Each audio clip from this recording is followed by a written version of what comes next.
The easiest thing I've ever done is make $1 million. The hardest thing I've ever done is believe it can happen to me. Believing that that can happen to you, that is hard, especially when you're just going day in and day out in the grind. That is hard.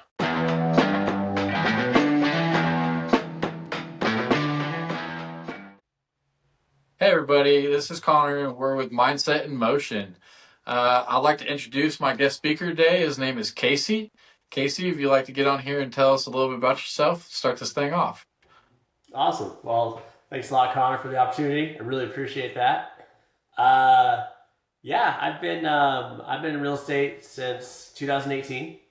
I started just buying single family homes. Just kind of that's typically how a lot of people get started. And just I bought a house in 2018, 2019, 2020. I did I did long term rentals. Had some issues there. Mm, Almost got to the point where I wanted to sell them because of all the issues I was having. And then Airbnb slowly, Airbnb started to introduce a little bit. So I started to pivot from long term renting to Airbnb. And it literally came just at the right time because I was done. I was ready to be done with managing those. And yeah, so we turned those homes into Airbnbs, and we've been doing the Airbnb thing for about 5 years now.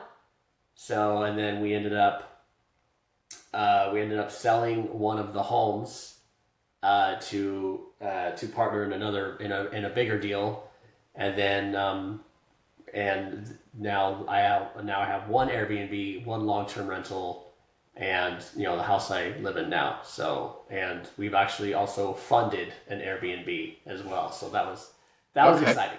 I that's I cool. enjoyed I enjoyed funding the Airbnb because it was kind of a way to have another house without having to buy it.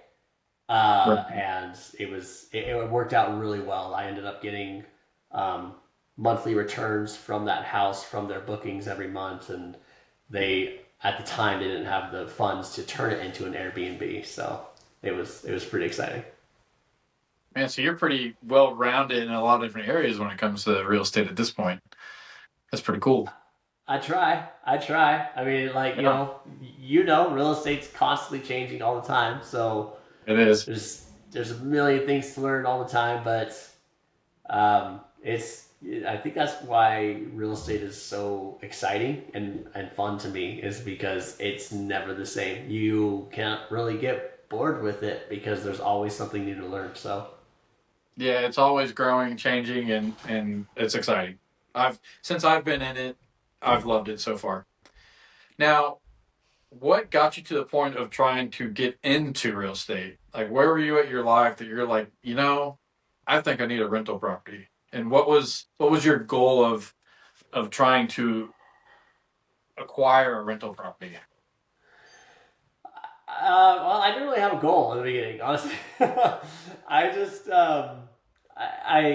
I moved across the street from a good buddy of mine. I've known him since high school, and I bought my wife and I we bought our first house, and he really pushed for us to move literally across the street from him, and he ended up having the real estate agent come at the time.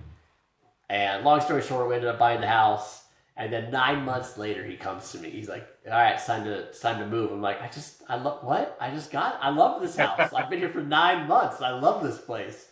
And after I don't know, probably 10 conversations back and forth, um, he my wife said she felt really good about it.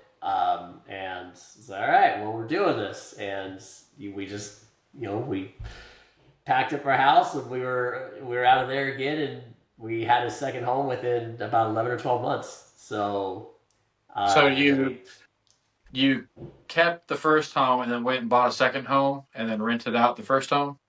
yeah, How yeah. it worked? So it's kind of the easiest way to. I mean, it's the easiest and the most inexpensive way to acquire properties is when you make a home your primary home, you get a better interest rate.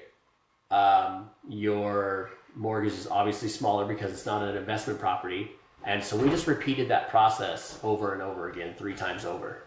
So, but as far as like a goal in the very beginning, I was just kind of, to be totally honest, I was kind of winging it. But it was scary. Like it was nerve wracking because we were not in a position where we could pay for 2 mortgages. So we were literally taking a huge risk and banking it on a renter, really, that they would pay their rent on time. Yeah, yeah, that is a huge risk. It's pretty got to be pretty nerve wracking to try to take that big of a risk. What was like the mindset you had to go into saying like I'm going to commit to this, I'm going to do it? um, I think you talk about for the first house, Yeah, like yeah, for the first uh, house. What pushed you? well, my buddy. Fair enough. It was he had done the process so many times over again and again. I had known him since literally. I still know him. Actually, he lives 3 doors down from me currently right now. So, um, and he repeated the process over and over again. And he was just willing to help me out and kind of teach me the ropes a little bit. I told him that I wanted to manage the property myself. I wanted to kind of learn that on my own, but he was willing to kind of mentor me through that. So we sat down and we vetted our first renter. We did everything. I called his old landlord. I credit check. I verified employment. I mean, I did literally everything you could possibly do. Wow. And still ended up not being the greatest renter, but you live, you learn. So, and then I don't think that we planned on really in the beginning. Once we bought our second house and we were there for a few months, we started to actually see the benefits. We started to see the return of doing this, and so after a few months of having that renter there for a while, we're like, okay, like this is working. Like this is happening. Like this is a thing. So, and my wife and I, we bought our second house anticipating it to be a rental. Um, Okay. so we never really got really attached to that second house because we were anticipating to move out of that one. So, and then, so that was in 2019 when we bought our second house. And then in 2020, we bought our third house literally down the street, same neighborhood, down the street.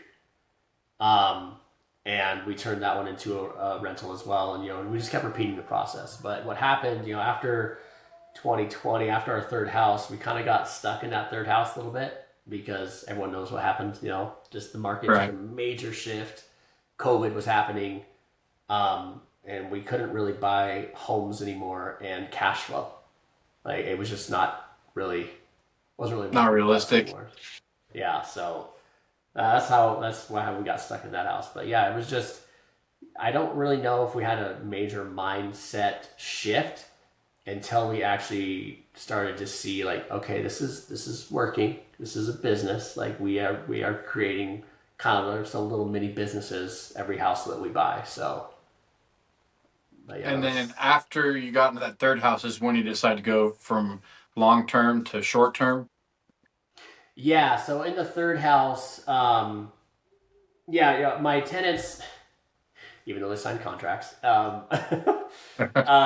they just didn't seem like they thought contracts didn't really apply to them, very well. And so they would get out of contracts. And I did actually look into, potentially going after them like to a lawyer or something, but there's not really anything you could do. Like you have your deposit, and you can hold their deposit, and that's kind of really it. That's kind of all you have on them. And honestly, a lot of people, at least from my understanding, the renters don't really, at least my renters weren't really anticipating to keep their deposit anyway, so it wasn't really a loss to them. So it was like, great, sounds awesome. So yeah, after we had some tenants in and out, pretty. I think the shortest tenant I ever had was 3 months, and they signed a year long contract. Um, it was actually every dollar that we made would go back into the houses. So with that happening, that's when I was like, all right, we. That's where I was kind of on the brink of just selling. Like we're just done. But then Airbnb came around, so started learning a little bit more about that, kind of how that works. And that was a risk. That was a risk in itself because with Airbnbs, it costs a lot to turn houses into Airbnbs. Like some people don't realize exactly what that cost, but we didn't really skip any corners. I mean, we hired a designer, a decorator, like we went all out, and we wanted our house to be, the house that people wanted to stay at. So we went all out, and you know, beds for everything you need in a home to make it livable. It adds up pretty quickly. So, Right. and then Airbnb started getting extremely saturated, um, and regulations started to get made on Airbnb. I can't say this is the same for every single market, but in our market, there regulations are slowly coming into place, and the saturation is definitely up there. So that's why when we bought our fourth house, the house I'm in right now, when we bought this house, that's why we decided, okay, let's just let it diversify a little bit more. Let's have the house we just moved out to be a long term rental, and we'll have that one stay with the Airbnb because it's been an Airbnb for so long. And then that's when we decided to sell one of the houses as well and diversify again into apartment complexes. So, Which is obviously what brings us to present day. Is you're looking into apartment complexes. So what do you think the biggest difference is of investing into an apartment complex versus investing into a single family home? And what do you like or dislike about each one of those? the differences, there's a lot of differences. I think the first one that comes to mind is we're you're not dealing with your own money anymore. Like, and that's a huge, that's a huge undertaking to take on. Like, and we do a lot. Like our team, we do a lot to vet the deal, make sure everything pencils. But when you're dealing with other people's money, I actually am more protective of our investors' money than I am my own. Um, and the only reason I say that is because if I take a risk and it's my own money, I know the repercussions of it. I am very strategic on the way what we invest in.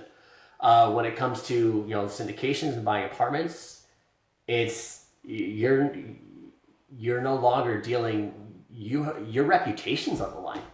You Right. are. It's not just you doing this alone anymore. Now you're doing this, and people are trusting you with their money.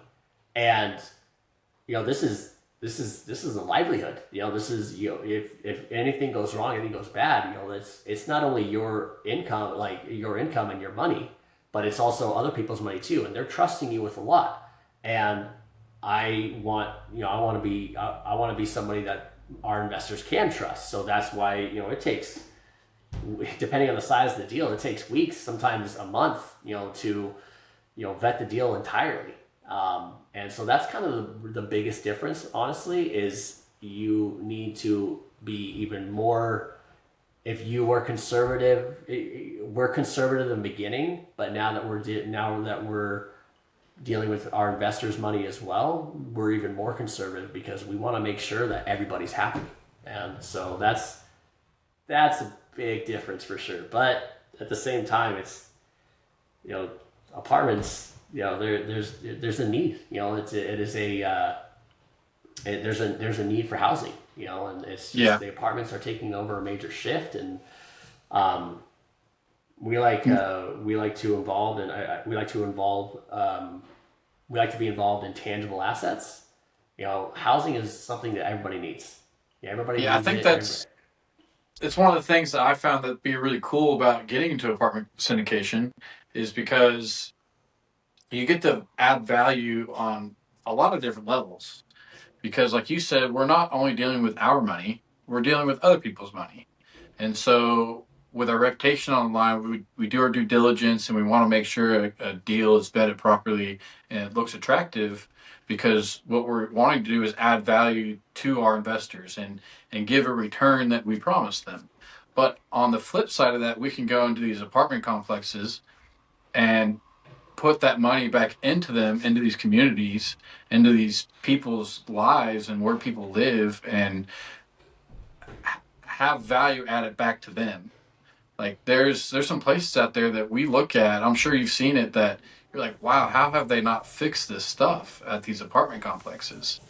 Like when we get in here, we're gonna have to pay to fix that, and that, and bring it back up to something that's more livable. So it feels cool to be able to go in there and help somebody else's situation where they're living, and that there'll be gratitude from the tenants that will be more willing to pay for what the product is at that point, which in return is going to get our investors a return on what they want. And so there's Yeah. a lot of different angles of just doing for other people, which is exciting to me. Yeah, and it's true. Like it's exciting to see. It's exciting to see an apartment complex go from how you bought it versus what you plan to do to it. Like that's exciting. That's exciting because not only obviously the people involved in the deal, us, our investors, they're happy about it, but at the same time, the other people that are happy about it too is the tenants. They like that. They like to go in and see like, oh man, you're adding a fence around the entire property. That's great. That helps with security. Oh, you're adding a dog park or a playground. Oh, that's great because there's a lot of kids here. Oh, you're adding a pool, a spa. Like, oh, you're adding covered parking because it's really hot in the summer or it snows in the winter. Like, people get excited about that stuff. Yeah. When people see what you're doing, and what you're doing to make the property better, it excites tenants. It makes them want to be more, not only obviously to be more loyal to us, but at the same time, like they like what they're doing. They like the changes that they're seeing, and they like seeing Right. the properties coming under new management, and all these exciting changes that are happening to where they live. And it's always exciting to see positive changes happen to where you live. No matter whether you're a homeowner, a renter, a tenant, it doesn't matter. Like it's exciting. So yeah, it's pretty exciting to see other Right. people get. I feel like I've said excited a lot, but you know what I'm saying. It's So almost like if you live in a neighborhood and there's HOA and you're pulling in and out of your neighborhood entrance over and over, day after day, cool. Like I'm paying for them to cut the grass.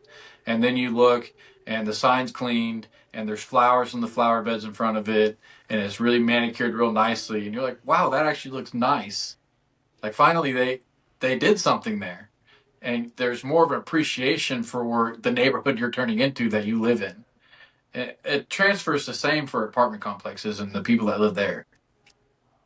yeah, no, and it's a sense of pride, really. Like it is exciting when you see like one of the things we talk about is we want to update the sign in front of the apartment complex, make it better, more flashy. Like just people take more pride in where they live when they see good things happening, and that starts with just a sign sometimes, and then Yeah. we go in and we repave the parking lot or add the covered Cover the parking or trash something, cans up. cover the trash cans up so they're not overflowing. Yeah, like there's little things like that, but it makes people get really excited and they really appreciate where they live, and they take a better sense of pride to where they live. So in return, they actually end up taking care of their place better too. So, but Right. it's fun. It is a lot of fun. It is exciting to see all the changes that happen with everybody involved. So I hope I answered your question. There was a lot. Yeah. I think you answered No, a couple questions you there. definitely did. So now if you could go back the 5 years from where you first started this journey to now, what advice would you give yourself? 5 years. Don't settle. Don't settle. always be, no matter what you do, no matter no matter what you're doing, no matter where you're going, no matter what your profession is or what your business is, or whatever it is, keep learning, keep Mm. growing, keep reading books, keep studying those things that you're passionate about, because there's always room to grow. Especially in real estate, you could always go bigger. You can always go bigger. You can always, I never thought I would be involved in apartment complexes 5 years ago. I never would have thought that. Right. And looking back now, it's crazy. It's crazy to think about. And so yeah, don't settle. Just keep learning. Keep learning about what you're passionate about. Keep learning about what you're doing, what your profession is, what your business is, and you'll grow. You'll grow and you'll go bigger with what you're trying to do, what you're trying to accomplish, not only in your business but in life as well. That's awesome. Yeah, that's great. I mean, if you keep growing, essentially, you just keep investing into yourself. You keep educating yourself. You keep striving to be better. Not that you're not good or great right now, but there's always room for better. So, yeah, yeah, that's awesome. Now, is there any like daily habits that you do currently, or any books that you're reading that help you in that process of growing? I just mindset. I focus on mindset so much. I literally study mindset every day, and like some people hear the word study, and they think like, oh man, I gotta sit down for half hour minimum and read a book or study, or like that's not it. That's not what I do. Like yeah, I've got books that I like to read, and there are things that I'm looking at and reading, and I like to listen. I like to listen to audio. I like to read, but at the same time, it also makes me tired. I fall asleep, so I can't do it. So, but I will read a book and listen to it audio, and I'll follow along in the book because that helps me. Um, but just mindset is so important in life, as you can, right, where's my hand, there it is. uh, if you focus on mindset, and you focus on mindset and gratitude, like you, even on the hard days, you'll still have hard days, you'll still have them, I still have them, but at the same time, when you focus on mindset, it changes how you think about that. I think the biggest shift that I've noticed is when I go through something difficult. Actually, I think I just posted about this like last week. It was you look at the hard times, the frustrating times differently. I just posted on this a little bit ago. Long story short, driving home, going on a razor ride with my family. Tire blew out, and hot, and there was a lot going on. And instead of just being like, "Oh my gosh, this is terrible, this sucks," I was more like, "All right, what can I learn from this? What am I grateful for that happened?" And that's what happens when you focus on mindset. You take those situations that are not ideal, and you shift into like, "All right, what am I grateful for? And what can I learn from this?" And if you focus mindset enough, it changes all of that. You're still gonna have those days. You're still gonna have those days where it's Absolutely. difficult. But you don't dwell on it for so long. You don't dwell on it for hours, sometimes days, and you're like, man, that was a terrible situation. It just changes. So mindset. That is the daily routine that I like to focus on, is Yeah, whether I it's a think 3 minute clip or that's definitely what has changed a lot for me in the past couple of years. And I think one of the biggest mindset changes I had was switching from helping myself to helping other people. And like you said, taking maybe a bad situation or something that's not ideal and turning into a learning opportunity. I mean, there's so many opportunities that people don't capitalize on just because of their mindset. So yeah, that's really big. That's huge. Actually, I've been meaning to post this and I haven't lately. But there's a quote. It's probably one of my favorite quotes right now. I listen to a lot of stuff, so my favorite quotes change. But the quote is, The hardest thing, the easiest thing I've ever done is make $1 million. The hardest thing I've ever done is believe it can happen to me. Like, Wow. that's deep. That was Yeah. that was deep for me. I was like, it's so true. Like, you're trying to get to another level in life, and believing that that can happen to you, that is hard. Especially when you're just going day in and day out in the grind. That is hard. Right. I mean, why not So, you? yeah, Why not exactly. Casey? Why is Casey not worthy? Because I think So, Casey's worthy for sure. well, thank you. Appreciate that. So, but yeah, that is, as of right now, that is my favorite quote, but it changes a lot. So, but that one is sticking with me for quite a bit. So, Cool. So I'm also curious, like when you hit a wall, just a barrier, like, man, I don't know what to do. I don't know my next step. What do you do to push through that? um, well, again, I focus on mindset, but what I'm starting to notice on my thought process on that, when I feel like I hit a wall, I'm starting to think in my head a little bit more like it's part of the process. It's part Mm, of the process. It's tough. I've hit a wall. I don't really know where to go from here, and it's difficult, but it's part of the process. And it is a learning. It is a learning curve, that you have to take it for what it is and learn from it. And you know anything that you try to grow and anything you're trying to build, it's part of the process. It's hard. It's frustrating. It's irritating at times, but how many yeah. oh, I just saw another quote the other, like, literally, today. How many if you knew how many fails it would take to reach your goal, how fast would you How fail? fast would you fail? Yeah.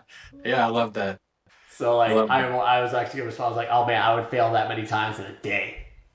I wish I could, but Yeah, so that I think you could probably agree with me, but we probably got into the real estate space at probably one of the toughest times over the past couple of years. I mean, it's been pretty rough.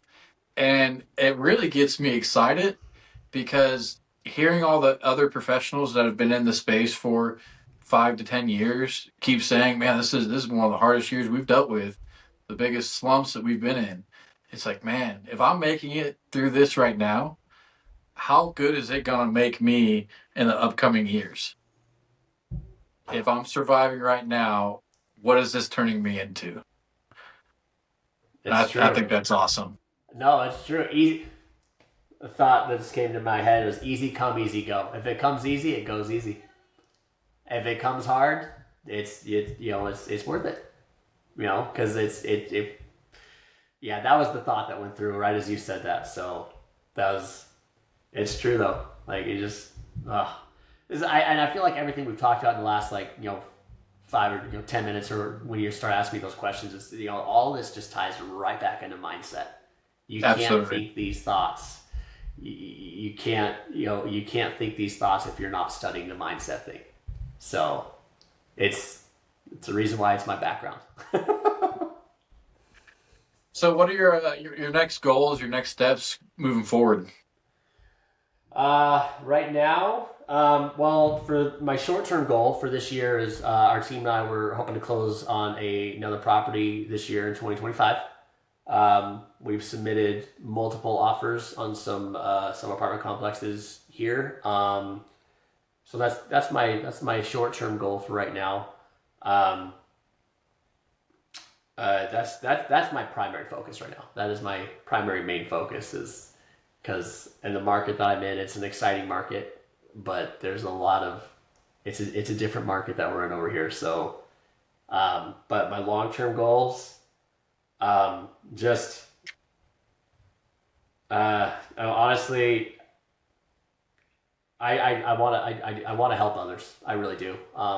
I I post, sometimes I post a lot about mindset, things like that, and the entrepreneurial game. The entrepreneurial game is a tricky thing to navigate. It's, especially when my team is all local here, but ultimately we just talk on the phone a lot, or we do Zoom calls, things like that. Um, and I want to help others in their journey. I want to help people in their entrepreneurial journey. Like that is my ultimate long-term goal. It's not only do I want to help people, when they're struggling to be entrepreneurs or struggling on those lows that come with it, but also I want to help people, diversify their retirement, diversify their income to be in a more secure place when it comes time for retirement. Like I've just learned so much, and it's hard. It's hard to survive right now with just one income. Um, I think I heard this. The average millionaire. I'm gonna butcher this. The average millionaire has I think it's like 10 different forms of income, or I can't remember exactly what that number was. But anyway, the point I'm trying to make is it's important to diversify, and I want to help people out with that. It's important to diversify their retirement and their income and things like that. And then also just I ultimately do want to help people get to where they want to be in life, whether that means building a business, being an entrepreneur, investing in real estate. Like that's honestly what I want to do. And Yeah, that's awesome. yeah. That is awesome. Well, before we get off, how about you let everybody know how they can get in contact with you, just in case they do want to work with you in the future, if it be as a partner or just as an investor. What's your social medias, or how do we find you? Just Facebook, just my name, Casey Sparling. You can find me there, or Instagram, Casey Sparling underscore. That's how you can find me. I'm more active on the Facebook Messenger. I'm there a little bit more than I am Instagram, but ultimately those are the two places you can find me at. Awesome. Well, appreciate you getting on the call, and we'll definitely talk soon. Awesome. I appreciate it. Thank you so much.